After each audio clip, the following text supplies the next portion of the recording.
Marami sa atin ang napakataas ng antas sa pagpahalaga, tungkol sa kalinisan sa mga bagay sa ating kapaligiran, at lalong-lalo na kung kalinisan sa ating katawan o personal hygiene ang pag-uusapan. Mayroon pang ang mga individual na maliligo hanggang 2 o 3 beses sa loob ng isang araw.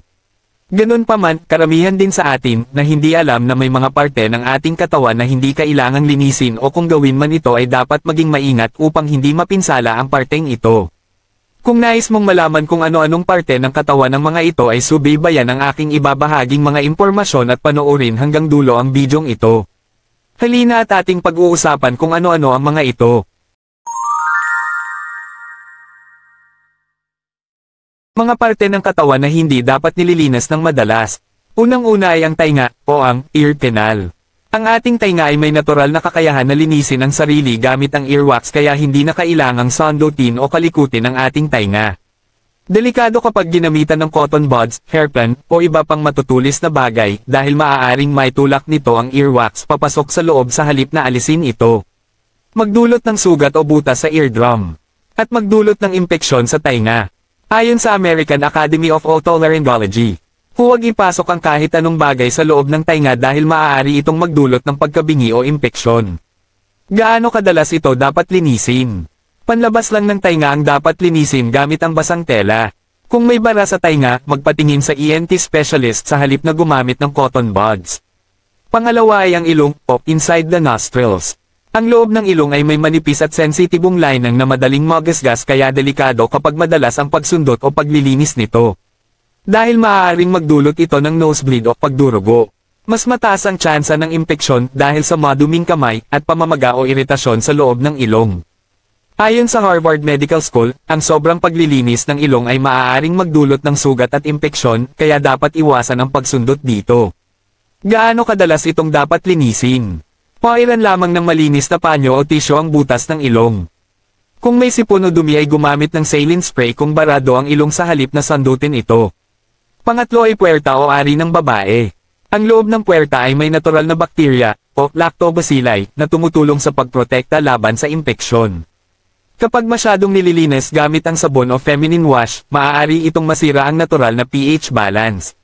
Magdulot ng pangangati, iritasyon, at impeksyon tulad ng bacterial vaginosis o yeast infection.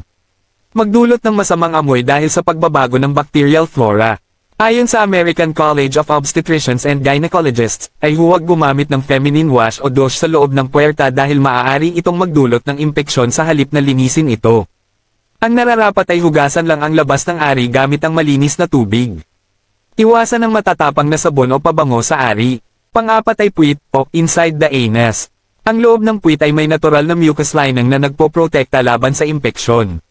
Delikado kapag masyado itong nililinis gamit ang sabon o tisyo dahil maaaring magdulot ng iritasyon at pangangati.